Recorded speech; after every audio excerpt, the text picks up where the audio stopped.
Ganito pala ang lasa. Ang sarap.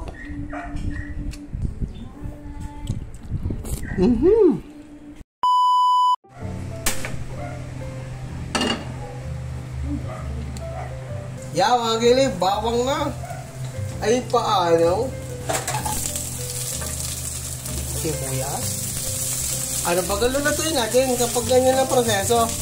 Ang sunod natin yan, luya. Lagyan natin ng kamatis. Ano kayong luto meron? Diyan. Yan, mga besi nyo. Paminta.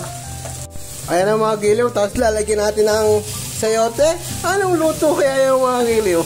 Ano kaya lasa niya? Ang mga giliw, siyempre, pag taglamig, tag-init, masarap mang mais fry. Ay, ano kayong lasa niya? Ay quality. Aba, may tira sa magluluto. Yan, tapos lalagyan natin ng asin. Kito ni Bogey, mabisa. Yung rinse natin. Uy. Tapos lalagyan natin ng 3 chilies. Ano kayong lasa niya? Yan, bago lalagyan natin ng tahong, ay ano kayong lasa niya? Natakpa. Yan na, tatakpe na. Yo. Karote, baka mabibigyan ulit ng bago. Ay, maitim na. Dito tayo, magpiprito tayo ng tulingan. Check na natin.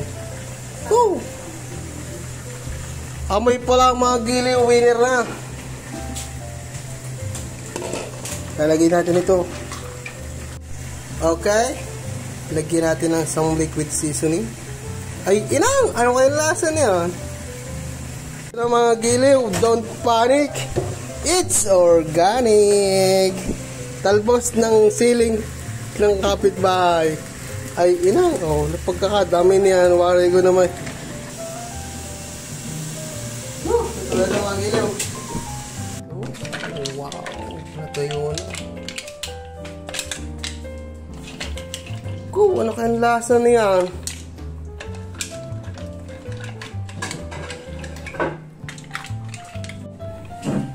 Yeah, kagilaw, kain tayo. Tapos biyak tayo ng tahong. Wow! Walang laman. Wow! Ay, inang! Yun, naka-jackpot din.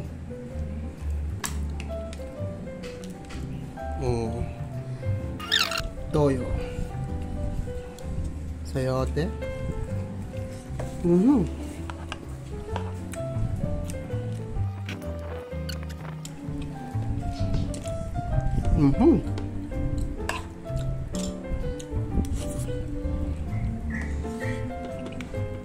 Ganito pala ang lasa. Ang sarap.